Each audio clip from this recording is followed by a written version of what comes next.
Welcome to T-SAT online. I'm Naresh, history faculty. ఈరోజు మనం ఈ వీడియోలో మౌర్యుల అనంతర యుగం గురించి నేర్చుకుందాము. మౌర్యుల అనంతర యుగము మౌర్యుల పతనం నుండి గుప్తుల ప్రారంభం వరకు మధ్యలో ఉన్న కాలాన్నే మౌర్యుల అనంతర యుగం అని చెప్పేసి చెప్పుకోవడం జరిగింది. మనకి వాళ్ళకు ప్రత్యేక పేరు లేదా అంటే ఈ మధ్య కాలంలో బలమైనటువంటి రాజ్యాలు లేని కారణంగా మౌర్యుల అనంతర యుగం అని చెప్పేసి చెప్పుకుంటున్నాము. రైట్, మౌర్యుల పతనం నుంచి గుప్తుల ప్రారంభం వరకు మధ్య ఉన్న కాలమే మౌర్యుల అనంతర యుగము. ఈ కాలంలో ఒక బలమైన రాజ్యం అనేది లేదు. రైట్, ఫస్ట్ మనకి చూసినట్లయితే మౌర్యులు అనంతరం భారతదేశంలో 5.5 దశాబ్దాల కాలం రాజకీయ అనైక్యత ఏర్పడింది. మౌర్యుల తర్వాత భారతదేశాన్ని స్వదేశీయులు, విదేశీయులు పరిపాలించడం జరిగింది. క్రీస్తు పూర్వం 2వ శతాబ్దం నుండి క్రీస్తు పూర్వం 3వ శతాబ్దం వరకు వర్తకుల యుగం అనే పేరుతో భారతదేశాన్ని పిలువబడేది. ఎందుకంటే అతి గొప్పగా వ్యాపారము అభివృద్ధి చెందినది. రైట్, భారతీయ యొక్క సుగంధ ద్రవ్యాలు కావచ్చు, బట్టలు కావచ్చు, అందులో ముఖ్యంగా మస్లిన్, క్యాలికో లాంటివి రైట్ యూరోప్ దేశాలకు ఎగుమతి కావడం జరిగింది.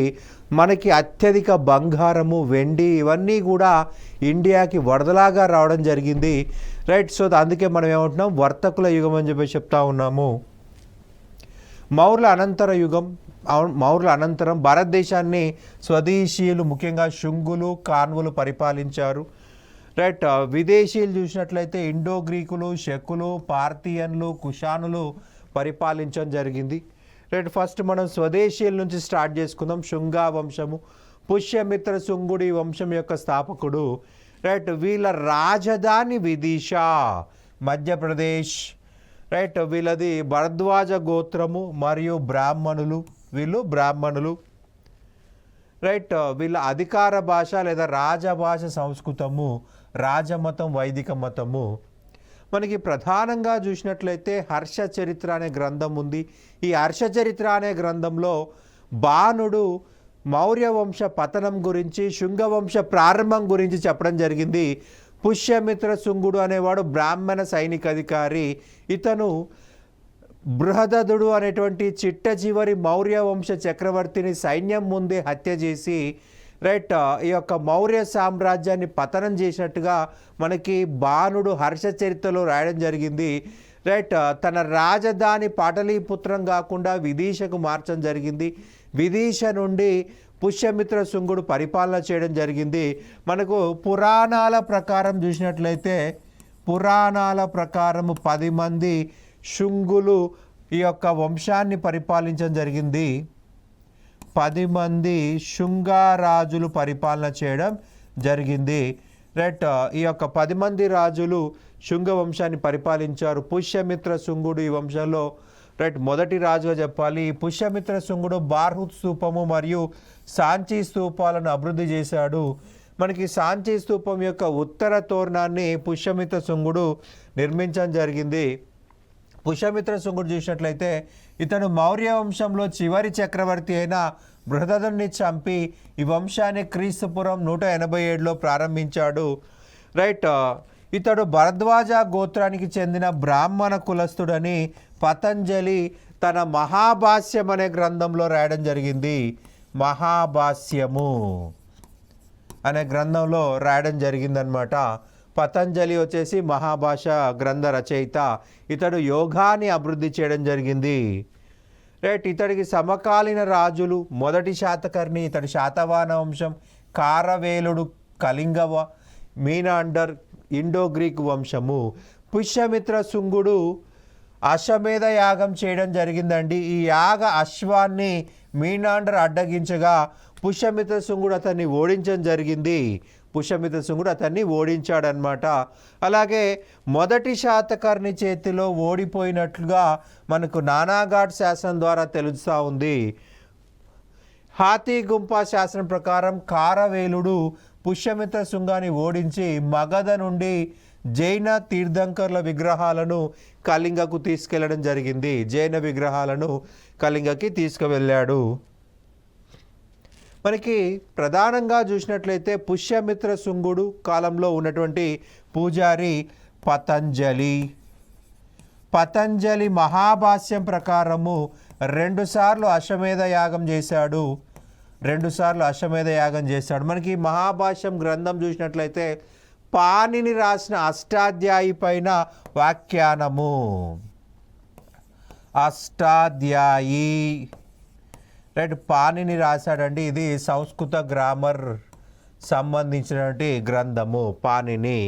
ఈ పాణిని రాసిన అష్టాధ్యాయి పైన వ్యాఖ్యానమే మహాభాష్యం అని చెప్పాల్సి ఉంటుంది. ఈ అష్టాధ్యాయి చాలా క్రిటికల్ సంస్కృతంలో రాయబడింది. ఇది అందరికీ అర్థం కావాలి కాబట్టి మాట్లాడుకునే భాషలో మహాభాష్యం రాశాడు. ఈ గ్రంథంలోనే 2 సార్లు పుష్యమిత్ర శుంగుడు అశ్వమేధ యాగం చేసినట్టుగా రాయడం జరిగింది. ఇక నెక్స్ట్ చూసినట్లయితే అగ్నిమిత్రుడు పుష్యమిత్ర శుంగుడి యొక్క కుమారుడు. రైట్, విదర్భ ప్రాంతాన్ని ఆక్రమించాడు. విదర్భ ప్రాంతము అంటే మహారాష్ట్ర ప్రాంతం, ఆదిలాబాదు పైన ఉన్నటువంటి మహారాష్ట్ర ప్రాంతమే విదర్భ ప్రాంతము. ఇతడి గురించి తెలియజేసిన గ్రంథం మాలవికాగ్ని మిత్రం అని గుర్తుపెట్టుకోవాలి. కాళిదాసు 2వ చంద్రగుప్తుడి కాలంలో మాలవికాగ్ని మిత్రం అనే గ్రంథాన్ని రాయడం జరిగింది. ఇది ఒక నాటకము. రైట్, ఈ నాటకంలో విదర్భ యువరాణి మాలవిక మరియు అగ్నిమిత్రుడు గురించి వివరణ ఉందన్నమాట. వాళ్ళిద్దరి యొక్క ప్రేమాయణం గురించి ఇందులో రాయడం జరిగింది. ఇక మనకి 5వ రాజు వచ్చేసి కాశీపుత్ర భగభద్ర. ఇతను 5వ రాజు అండి. ఇతని కాలంలో విదిశలో శ్రీకృష్ణ దేవాలయం అనేది నిర్మితమైంది. ఇతడి కాలంలోనే విదిశ నగరానికి గ్రీకు రాయబారి హీలియోడోరస్ సందర్శించడం జరిగింది. హీలియోడోరస్ శ్రీకృష్ణుడికి పరమ భక్తుడైపోయాడు.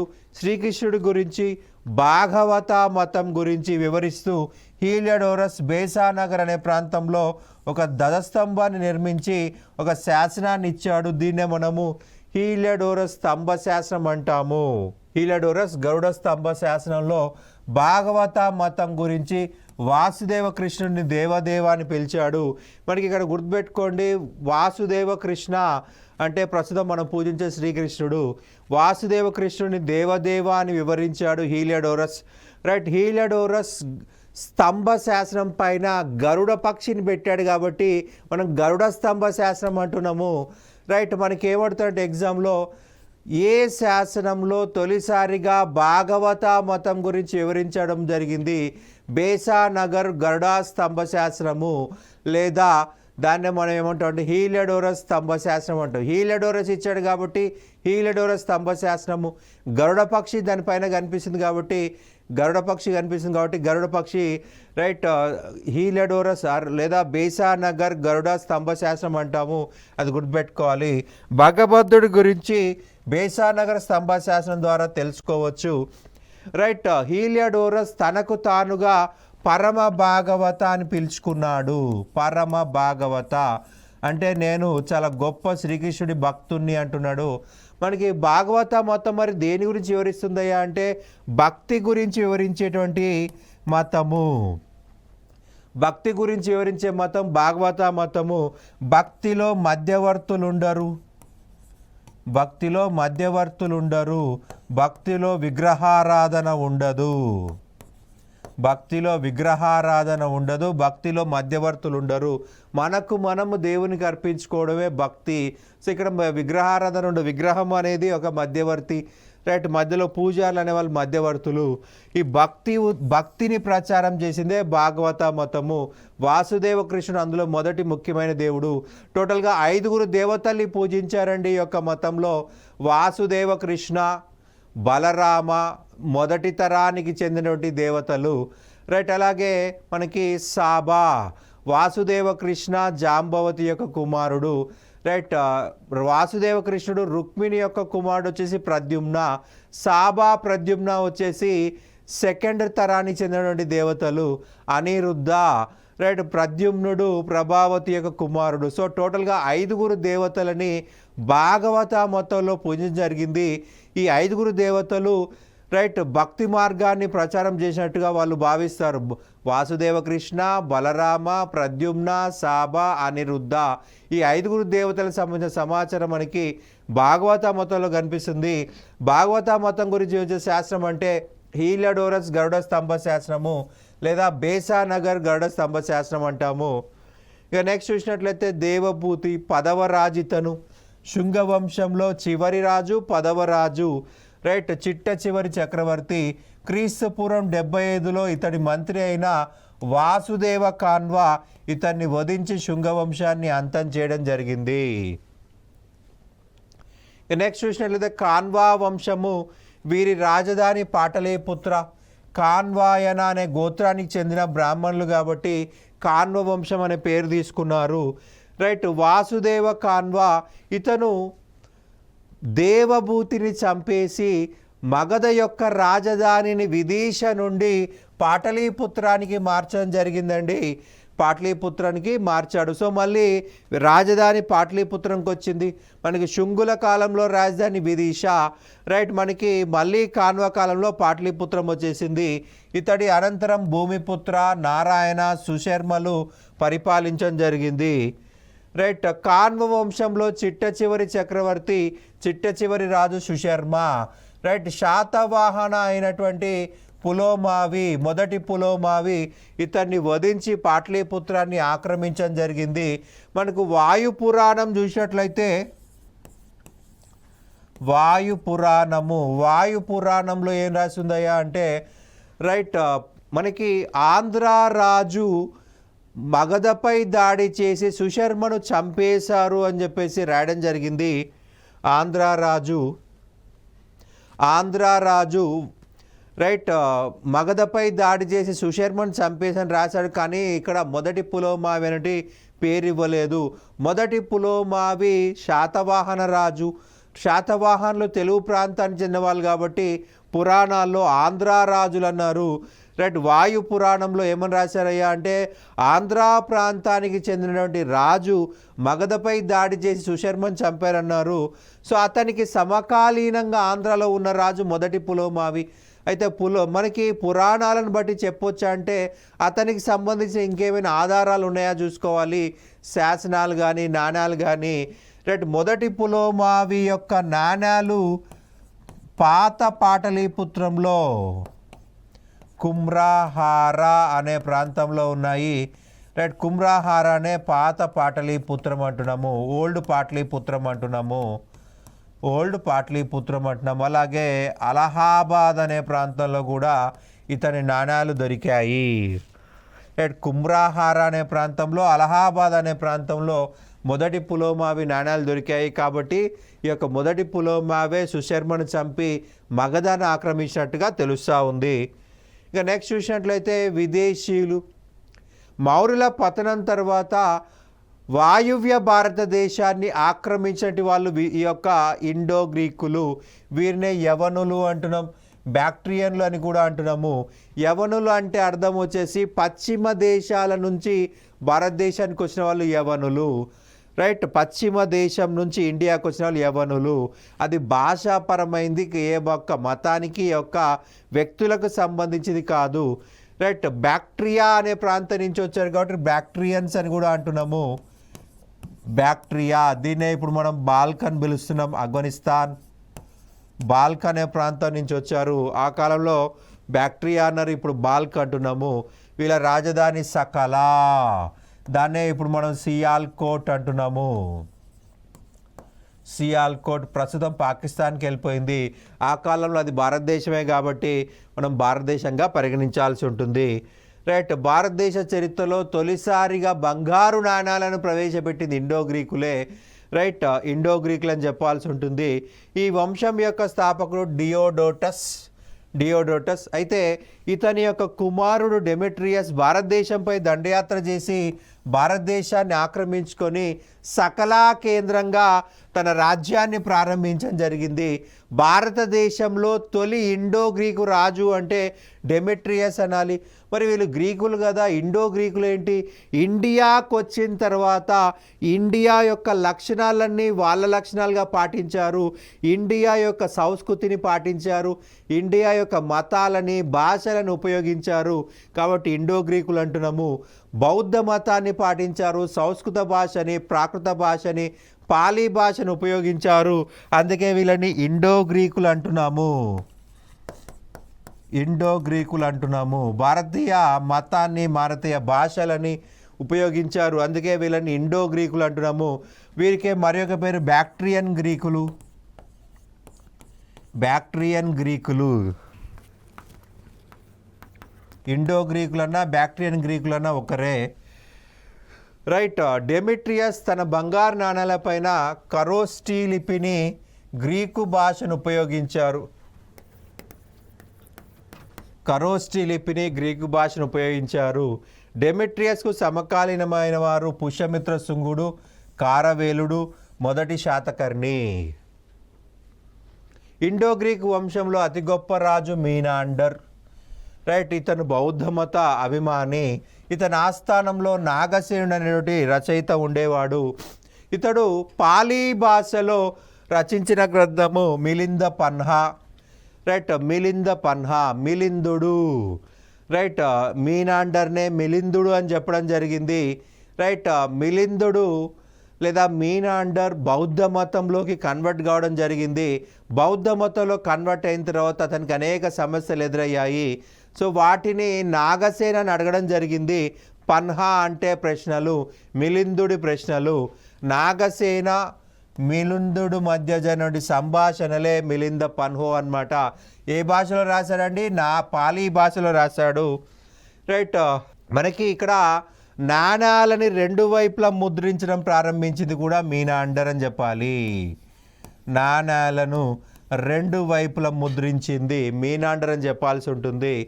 రైట్. మీనాండర్ రెండు వైపులా ముద్రించాం. అంతకన్నా ముందు మనకి ఒకవైపే ముద్రించే వాళ్ళు, తెలుగులో మనం దాన్ని విద్ధాంక నాణాలు అనేవాళ్ళము. విద్ధాంక నాణాలు ఒకవైపు మాత్రమే ముద్రించబడి ఉండేవి. ఇంగ్లీష్లో పంచ్డ్ మార్క్ కాయిన్స్ అంటాము. ఒకవైపు పంచ్ చేస్తారండి, రెండో వైపు ఖాళీగా ఉంటుంది. కానీ ఈయన ఏం చేశాడు మీనాండర్ అంటే రెండు వైపులా నాణాలను ముద్రించడం ప్రారంభించడం జరిగింది. రైట్. రెండు వైపులా ఫ్రంట్ సైడ్ని బ్యాక్ సైడ్ ముద్రించాడు. ఒకవైపు తన సమాచారాన్ని, మరి ఒక వైపు గౌతమ బుద్ధుని సమాచారాన్ని కూడా ముద్రించాడు మీనాండర్.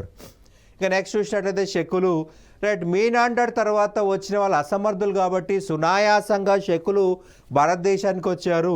ఈ శకులు భారతదేశానికి రావడానికి గల కారణం వచ్చేసి భారతదేశంలో వాయువ్య భారతదేశం బలహీనంగా ఉండడం, రెండోది చైనా గోడ. చైనా గోడ కూడా ఒక కారణం అని చెప్పాల్సి ఉంటుంది. మనకి చైనా చక్రవర్తి షియో వాంగ్టీ, ఇతని కాలంలో అనాగరికులు విపరీతంగా చైనా పైన దాడి చేయడం జరిగింది. చైనా పైన దాడి చేశారు. ఈ దాడి నుంచి చైనాను కాపాడుకోవడం కోసము చైనా గోడ నిర్మాణం ప్రారంభించాడు షియో వాంగ్టీ అనేటువంటి రాజు. రైట్. ప్రతి కిలోమీటర్కి సైనికులను ఏర్పాటు చేసి రైట్ చైనాకి అనాగరికుల దండయాత్ర రాకుండా ట్రై చేశాడు. ఆ అనాగరికులు శకులపై దాడి చేసి శకుల భూభాగాలు ఆక్రమించుకున్నారు. సో ఆ యొక్క సమస్య వల్ల శకులు భారతదేశం వైపు వచ్చారు. మధ్యాసియా నుండి బోలన్ కనుమల మీ ద్వారా భారతదేశానికి వచ్చారు. ఈ వంశస్థాపకుడు మావూజ్. ఈ వంశస్థాపకుడు మావూజ్. రైట్. తక్షశిల కేంద్రంగా ఈ రాజ్యం ఏర్పడింది. తక్షశిల కేంద్రంగా ఈ రాజ్యం ఏర్పడింది. శకులు క్షాత్రప అనే పేరుతో రాష్ట్రాలకు అధిపతులని నియమించారు లేదా ఉంచేవారు. శక క్షాత్రపులు. రైట్. ఈ మావూజ్ అనే వ్యక్తి మహారాజా మహాత్మా అనే బిరుదు తీసుకున్నాడు. సో అది స్వచ్ఛమైన సంస్కృత పదము. మహారాజా మహాత్మా అంటే వీళ్ళు భారతీయులు అయిపోయారు. భారతీయ మతాన్ని, భారతీయ భారతీయ భాషలను ఉపయోగించుకున్నాం కాబట్టి వీళ్ళని కూడా భారతీయులుగా భావించాలి. రైట్. నెక్స్ట్ చూసినట్లయితే మావూస్ తర్వాత ఏజస్ అనేవాడు రాజు కావడం జరిగింది. మావూస్ తర్వాత ఏజస్ అనేవాడు రాజు అయ్యాడు. ఈ ఏజస్ చూసినట్లయితే తన నాణాల పైన లక్ష్మీదేవత ముద్రను ముద్రించాడు. ఈ లక్ష్మిలో కూడా మనకి 8 మంది లక్ష్ములు ఉంటారండి. అష్టలక్ష్ములు అంటాం. ధనలక్ష్మి, ధాన్యలక్ష్మి, గజలక్ష్మి ఎట్లా. రైట్. తన నాణాల పైన గజలక్ష్మిని ముద్రించాడు. తన నాణాల పైన గజలక్ష్మిని ముద్రించాడు. అభిషేక లక్ష్మిని ముద్రించాడు. గజలక్ష్మిని, అభిషేక లక్ష్మిని ముద్రించడం జరిగింది. రైట్, ఏజస్ అనేటువంటి రాజు. రైట్, ఇతని నాణ్యాలు చూసినట్లయితే రాగి నాణ్యాలు. తన రాగి నాణ్యాల పైన మనకి గజలక్ష్మి, అభిషేక లక్ష్మి. రైట్, మనకి శకులు నిరంతరము అనేక దాడులు ఎదుర్కొన్నారు. ముఖ్యంగా కుషాణుల నుండి, పార్థియన్ల నుండి అనేక దాడులు ఎదుర్కోవడం వల్ల రైట్ శకులు నాశనం అయిపోయారు. శకుల కింద రాష్ట్ర గవర్నర్లను శక క్షాత్రపులు అని చెప్పుకున్నాము. ఈ క్షాత్రపులు అనేవాళ్ళు రాష్ట్ర గవర్నర్లు అనేవాళ్ళు స్వతంత్ర ప్రకటించేసుకున్నారు. సింధు శకులు, తక్షశిల శకులు, మథురా శకులు, ఉజ్జయిన్ శకులు, మ్యాండసోర్ శకులు, ఇవన్నీ కూడా రాష్ట్రాలు. రాష్ట్ర గవర్నర్లు ప్రత్యేక రాజ్యాలు ఏర్పాటు చేసుకున్నారు. రైట్, ప్రధాన రాజ్యం నాశనం అయిపోయింది. వాళ్ళ కింద పనిచేసిన 5 స్వతంత్ర రాజ్యాలు ఏర్పాటు చేసుకున్నారు. అందులో మనకు 2 ఇంపార్టెంట్, ఉజ్జయిన్ శకులు, అలాగే మ్యాండసోర్ శకులు, వాళ్ళే మిన్నాగార శకులు అంటాము. క్షహరాట్ట శకరాజ్యము. రైట్, క్షహరాట్ట వంశం అనేది మ్యాండసోర్ కేంద్రంగా ప్రారంభమైంది. మ్యాండసోర్ కేంద్రంగా, మ్యాండసోర్ మధ్యప్రదేశ్, మ్యాండసోర్ కేంద్రంగా స్టార్ట్ అయింది కాబట్టి మ్యాండసోర్ శకులు అనొచ్చు. వీళ్ళనే మిన్నాగార శకులు అని కూడా పిలుస్తాము. మిన్నాగార శకులు. రైట్, క్షహరాట్ట వంశం చూసినట్లయితే ఈ వంశం యొక్క ప్రారంభకుడు భూమక, స్థాపకుడు భూమక, భూమిని పరిపాలించేవాడు భూమక. భూమక స్వచ్ఛమైన సంస్కృత ప్రథము. సో వీళ్ళు పూర్తి సంస్కృతాన్ని ఉపయోగించారు, భారతీయ మతాలు అవలంబించారు. రైట్, భూమక తర్వాత గొప్ప రాజు నహాపనుడు అని చెప్పాల్సి ఉంటుంది. రైట్, టోటల్ క్షహరాట్ట వంశంలో అతి గొప్ప రాజు నహాపనుడు. ఈ నహాపనుడు గౌతమిపుత్ర శాతకర్ణికి సమకాలీన రాజుగా చెప్పాలి. ఈ శకులు ఏం చేసేవారంటే నిరంతరము శాతవాహన గ్రామాలపై పడి శాతవాహన అమ్మాయిలు ఎత్తుకెళ్ళిపోయి పెళ్ళిళ్ళు చేసుకోవడం జరిగింది. ఇక్కడ మనకి శాతవాహనులు వైదిక మత సంరక్షకులు, హిందూ మత సంరక్షకులు. ఈ శకులు విదేశీయులు. సో విదేశీయులు వచ్చేసి హైందవ మతం లేదా వైదిక మత మహిళల్ని పెళ్లి చేసుకోవడం వల్ల సంకరజాతి పుట్టుకొస్తూ ఉంది. వాళ్ళు విదేశీయులు, వాళ్ళకి హిందూ మతానికి ఏ సంబంధం లేదు, వాళ్ళకి వైదిక మతానికి ఏ సంబంధం లేదు. సో ఇక్కడ మనకి మిక్స్డ్ బ్రీడ్ లాంటిది ఏర్పడుతూ ఉంది. సో దాన్ని వ్యతిరేకిస్తూ గౌతమిపుత్ర శాతకర్ణి నహాపనతోటి 18 సంవత్సరాల పాటు యుద్ధం చేయడం జరిగింది. రైట్, వీళ్ళిద్దరి మధ్య జరిగిన ప్రధాన యుద్ధమే గోవర్ధన హారా యుద్ధము. గోవర్ధన హారా యుద్ధము. ఈ యుద్ధానంతరము గౌతమిపుత్ర శాతకర్ణి నహాపనుని చంపేయడం జరిగింది. నహాపనుడి మరణాంతరం అతని వెండి నాణాలను పునర్ముద్రించాడు. ఫ్రంట్ వైపు నహాపన సమాచారం, బ్యాక్ వైపు ఈ యొక్క గౌతమిపుత్ర సమాచారం కనిపిస్తుంది. రైట్, గౌతమిపుత్ర శాతకర్ణి నహాపనుడి వెండి నాణాలను పునర్ముద్రించాడండి. మనకు అడిగే క్వశ్చన్ ఏంటంటే ఈ పునర్ముద్రిత నాణాలు ఎక్కడ దొరికాయి? జోగల్ తంబి అనే ప్రాంతంలో లభించాయండి. జోగల్ తంబి ప్రాంతం ఎక్కడుందయా అంటే నాసిక్ దగ్గరలో ఉంది. నాసిక్ అని గుర్తుపెట్టుకోవాలి, నాసిక్ మహారాష్ట్ర. రైట్, జోగల్ తంబి అనే ప్రాంతంలో దాదాపుగా నహాపనుడి యొక్క వెండి నాణాల కుప్ప లభించి ఒక కుప్పగా దొరికిందనమాట. రైట్, మనకి నెక్స్ట్ రాజ్యం వచ్చేసి కామర్దక శక రాజ్యము. రైట్, ఇది మరి ఒక రాష్ట్రం స్వతంత్ర ప్రకటించేసుకుంది. రైట్, చెస్తనా అనే వ్యక్తి కామర్దక వంశం యొక్క రాజ్య స్థాపకుడు. అతని మనవడే రుద్రాదమనుడు. చెస్తన యొక్క మనవడే రుద్రాదమనుడు. రైట్, వీళ్ళు ఉజ్జయిని కేంద్రంగా పరిపాలించారండి. ఉజ్జయిని కేంద్రంగా పరిపాలించారు. ఉజ్జయిని వీరి రాజధాని. రుద్రదమనుడు గిర్నార్ లేదా జునాగఢ్ శాసనాన్ని జారీ చేశాడు. గిర్నార్ శాస్త్రము లేదా జునాగఢ్ శాస్త్రము భారతదేశ చరిత్రలో తొలిసారిగా సంస్కృత శాసనాన్ని జారీ చేసింది రుద్రదమనుడు. రైట్, గిర్నార్ లేదా జునాగఢ్ సంస్కృత శాసనం ఇది. రైట్, మనకి ఇక్కడ ఒక పదం కంపల్సరీగా గుర్తుపెట్టుకోవాలండి, గిర్నార్ శాసనము లేదా జునాగఢ్ శాసనము. ఈ శాసనం అనేది భారతదేశ చరిత్రలోని తొలి శాసనము. జునాగఢ్ శాసనము, గిర్నార్ శాసనం టక్రా గుర్తురావాల్సిన అంశం ఏందయ్యా అంటే సుదర్శన తటాకము, సుదర్శన తటాక నిర్మాణము. రుద్రదమనుడు ఈ యొక్క సుదర్శన తటాకాన్ని పునర్నిర్మించడం జరిగింది. రుద్రదమనుడు శాతవాహన 24వ చక్రవర్తి అయిన వాసిష్ఠపుత్ర పులోమావి లేదా రెండవ పులోమావిని ఓడించాడు. రైట్, రెండవ పులోమావి ఓడిపోయి ప్రతిష్టానాపురం నుండి రాజధానిని ధాన్యాకటకానికి మార్చడం జరిగింది. కృష్ణా నదీ తీరంలోని ధాన్యాకటకానికి వెళ్ళిపోయాడు. రుద్రదమనుడు తన కుమార్తె అయిన రుద్రదమనికను వాసిష్ఠీపుత్ర శివశ్రీ శాతకర్ణికి ఇచ్చి వివాహం చేయడం జరిగింది. ఈ రుద్రదమనిక యొక్క భర్త శివశ్రీ శాతకర్ణి ఈ ప్రతిష్టానపురం లేదా మహారాష్ట్ర నుంచి పరిపాలన చేయడం జరిగింది. రుద్రదమనుడి పేరు మీద పరిపాలించడం జరిగింది. రైట్, ఈ వంశంలో చిట్ట చివరి రాజు రుద్రసింహుడు, మూడవ రుద్రసింహుడు. రైట్, మనకి ఇతడికి రెండవ చంద్రగుప్తుడు వధించి షకారి అనే బిరుదు పొందాడు. సో మనకి ఇక్కడ చిన్న అడిషనల్ సమాచారం అండి. సుదర్శన తటాకము, ఈ సుదర్శన తటాకము నిర్మించింది చంద్రగుప్త మౌర్యుడు. రైట్, దానికి కాలువలు కట్టించింది అశోకుడు అని చెప్పుకున్నాము. మనకు ఆ సమాచారం ఎలా తెలిసిందయ్యా అంటే గిర్నార్ సంస్కృత శాసనం నుండి. రైట్, ఈ శాసనంలో ఏం చెప్పాడయ్యా అంటే రుద్రదమనుడు కాలంలో ఈ యొక్క సుదర్శన తటాకానికి గండి పడింది. రైట్, ప్రణయ మరియు విస్తి అనే పన్నులు వసూలు చేయకుండా రైట్ సుదర్శన తటాకానికి మరమ్మతులు చేపట్టినట్టుగా, పునర్నిర్మాణం చేపట్టినట్టుగా రాయడం జరిగింది. ప్రణయ ఎమర్జెన్సీ ట్యాక్స్, అత్యవసర పరిస్థితుల్లో వసూలు చేసే పన్ను.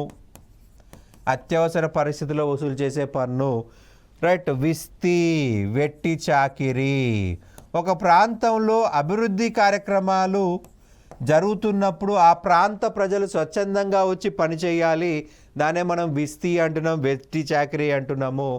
చంద్రగుప్త మౌర్యుడు సుదర్శన తటాకం నిర్మించాడు, దానికి కాలువలు కట్టించింది అశోకుడు, దానికి మరమ్మత్తు చేసింది రుద్రదమనుడు అని చెప్పేసి గిర్నార్ సంస్కృత శాసనంలో సుదర్శన తటాకం గురించి రాశాడు రుద్రదమనుడు. ఇక నెక్స్ట్ చూసినట్లయితే పార్థియన్లు, ఇరాన్ యొక్క ఉత్తర ప్రాంతంని పార్థియా అంటామండి. ఇక్కడ నుంచి భారతదేశానికి వచ్చారు కాబట్టి పార్థియన్లు అన్నారు. పార్థియన్లనే పహలవులు అని కూడా అంటారు, లేదా పార్థియన్లు పహలవులు ఇద్దరు అంటారు. పార్థియన్ వంశ స్థాపకుడు వోనోనిస్. రైట్, ఈ వంశంలో గొప్ప రాజు Gondophares. Right, Gondophares కాలంలో జీసస్ యొక్క శిష్యుడైన సెయింట్ థామస్ భారతదేశానికి రావడం జరిగింది. మనకి ఈ యొక్క గోండ ఫెర్నెస్ అనే వ్యక్తి పుస్తకాల తయారీ గురించి నేర్చుకురమ్మని తన రాయబారుల్ని సిరియాకి పంపించాడు. బుక్ బైండింగ్ టెక్నాలజీ నేర్చుకురమ్మని. వాళ్ళు అక్కడ సెయింట్ థామస్ని చూసి భారతదేశానికి ఆహ్వానించారు. సెయింట్ థామస్ భారతదేశానికి వచ్చాడు. భారతదేశంలో గోండ ఫెర్నెస్కి క్రైస్తవ మతం ఇచ్చాడు. కేరళ, తమిళనాడు ప్రాంతంలో క్రైస్తవ మత ప్రచారం చేయబడ్డాడు. అయితే ఈ సెయింట్ థామస్ని మద్రాసు దగ్గర హత్య చేయడం జరిగింది.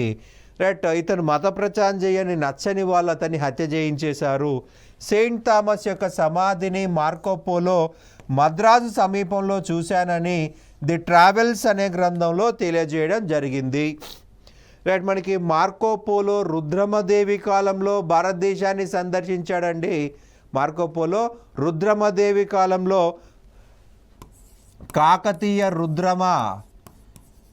కాకతీయ రుద్రమదేవి కాలంలో మార్కోపోలో ఇండియాకు వచ్చాడు. రైట్, ఏం చెప్పాడు? సెయింట్ థామస్ యొక్క సమాధిని మద్రాసు సమీపంలో చూశాలని ది ట్రావెల్స్ అనే గ్రంథంలో చెప్పాడు. రైట్, మార్కోపోలో ఇతనికి సమకాలీనుడు కాదండి, రుద్రమదేవికి సమకాలీనుడు. రైట్, గోండ ఫెర్నెస్కి సమకాలీనుడు కాదు, రుద్రమదేవికి సమకాలీనం గుర్తుపెట్టుకోవాలి. రైట్, మనకి ప్రధానంగా ముందున్న సమాచారం రాయడం అనేది సరిపోతుంది. ఈ యొక్క చాప్టర్లో మనం మౌర్య అనంతయుగం గురించి నేర్చుకుందాము. ఓకే, నెక్స్ట్ చాప్టర్లో మనకి ఇంకా డీటెయిల్గా మౌర్య అనంతయుగం గురించి నేర్చుకుందాము. Thank you.